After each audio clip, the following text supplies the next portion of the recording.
We've all got goals, things that we want to get done. Maybe it's getting into that university, starting our own business, or even finding a life partner. But for many of us, we don't really have a process or a system for achieving those goals, and so we never really get there. At least that's what famous billionaire and hedge fund manager Ray Dalio says in his book Principles, which is what we're talking about in this episode of Book Club, the series where we distill and discuss highlights from some of the world's most insightful non-fiction books. So if that sort of thing sounds up your street and you're new to the channel, then do consider subscribing. Anyway, in this video, we're talking about Ray Dalio's 5-step framework for getting anything that you want out of life. Let's go for it. So firstly, to know where we're heading, we need to set clear and audacious goals. Ray says that when setting goals, we're often limited by our mindset. We tend to avoid going after certain goals because we feel that they're in some way unattainable, and instead we stay well within our comfort zone to pursue goals we know we can achieve. I know I do this quite a lot. Like if I'm deciding what goals to go for, then subconsciously I will ask myself, is this realistic? And that will limit the kind of audacity with which I'll set my own goals. This is probably quite bad, and I'm trying to take our boys Ray advice about this, which is to completely separate the is this realistic element from the setting goals in the first place. And in fact, this is exactly the same thought process that Tony Robbins famously used to set goals early in his career. He writes that I set aside all my limiting beliefs and sat down on the beach with my journal. I wrote continuously for 3 hours, brainstorming every possibility of what I could ever imagine doing, being, having, creating, experiencing, or contributing. The timeline I gave myself for achieving these goals was any time from tomorrow to the next 20 years.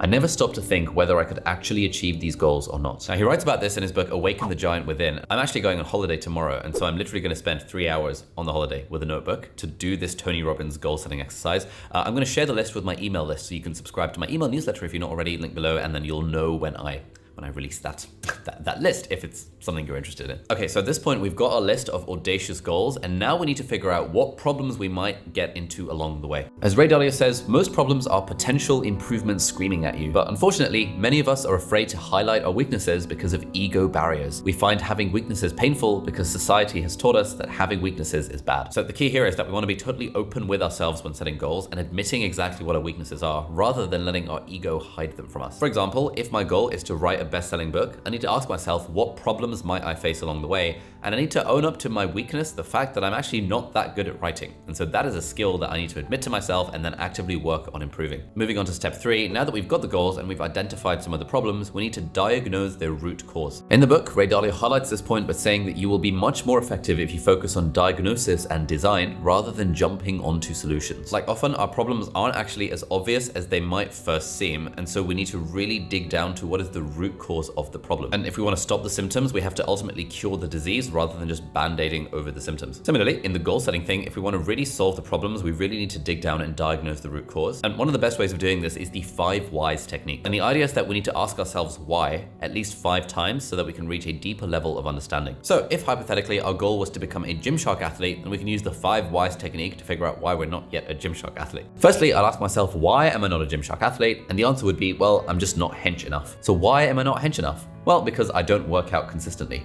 Why don't I work out consistently?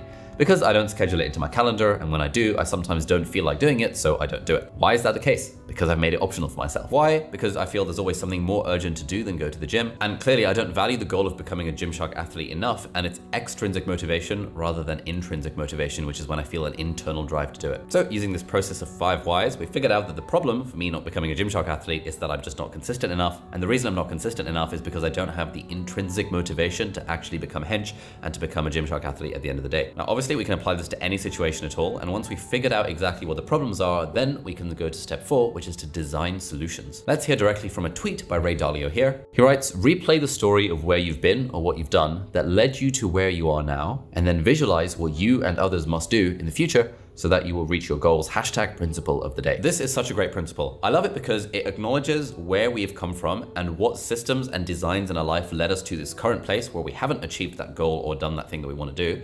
And then moving forward, we can visualize a future in which we have changed those things so that we can then achieve the goal, if that makes sense. So if my goal were to look like Zac Efron, then I can look at the past and figure out why it is that I've been struggling with consistency and eating right.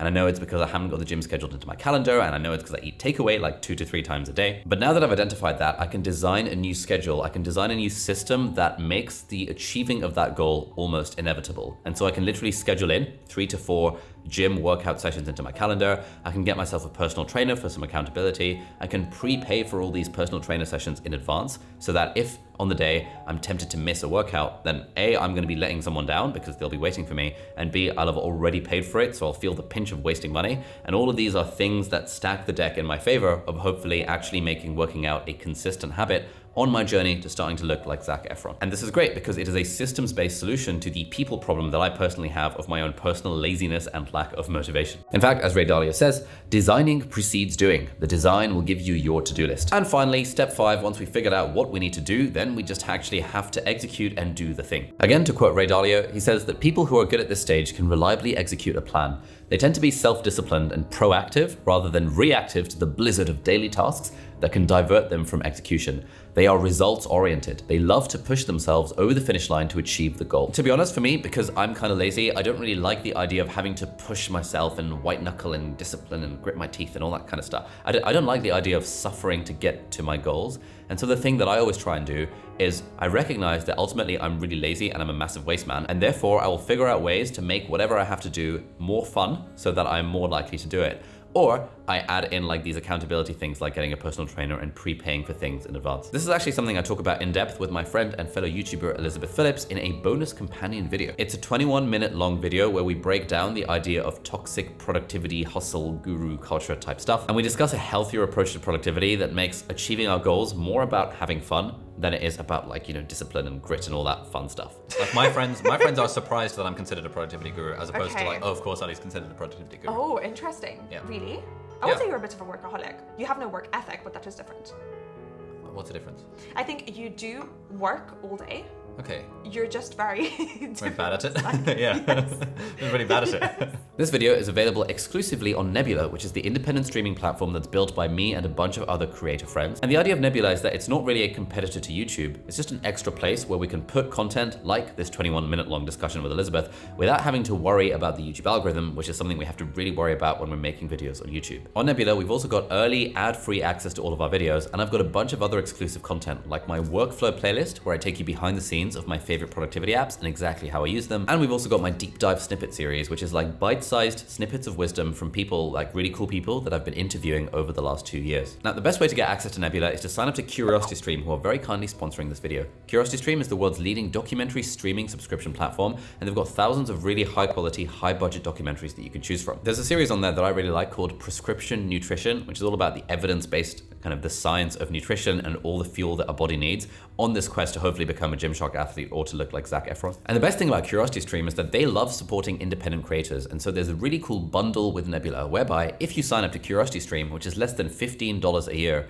you get free access to Nebula bundled with that. And so for less than $15 a year, you get access to all these incredible documentaries, and you also get access to all of my exclusive stuff, Elizabeth's, Thomas Frank, Tom Scott's, all of our other creative friends, all of that exclusive stuff, which is on Nebula as well. If that's on the pure street and you want to check it out, then head over to curiositystream.com/Ali or hit the link in the video description. And when you sign up, you'll get your Nebula details emailed to you, and you can browse the content to your heart's content, heart's desire, something like that. If you're interested in the idea of goal setting and you want to find out more about exactly what system I use to set my goals with like a Notion template where I ask specific questions to myself to make it more likely that I'll achieve my goals, check out this video over here, which lots of people seem to have gotten some use out of. Thank you so much for watching. Have a great day, and I'll see you in the next video. Bye-bye.